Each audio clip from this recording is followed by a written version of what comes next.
Le Roi Jean de retour au Sables d'Olonne, un 5e Vendée Globe bouclé et une 5e remontée du Chenal sous les ovations du public. Quelques minutes auparavant, au lever du jour et tandis que les premiers spectateurs se mettent en place, son équipe et ses supporters le rejoignent.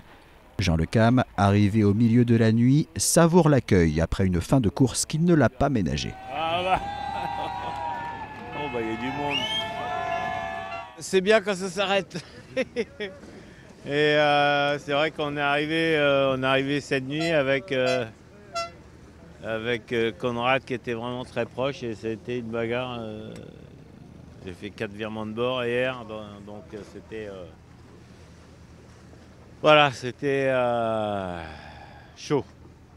Sur l'IMOCA, tout commence en Finistère, Armor-Luxe. Anne, son épouse, apprécie elle aussi pleinement ce moment. Là, c'est une arrivée magique quand même s'il a été en match racing jusqu'à la ligne d'arrivée. Mais depuis, là, c'est quand même magique. On est sur une arrivée avec un lever de soleil sublime.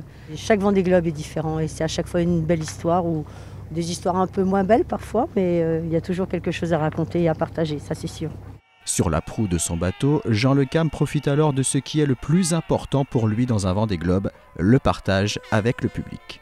Ah bah Jean, c'est notre chouchou forcément, et puis bah, c'est le doyen de la course, c'est son 6e Vendée quand même. Le résultat comptait pas, c'était surtout que Jean fasse un bon Vendée Globe, qu'on entende parler de lui et qu'il représente la Bretagne. Je suis très admiratif, c'est quelqu'un de très simple et il représente bien la Bretagne.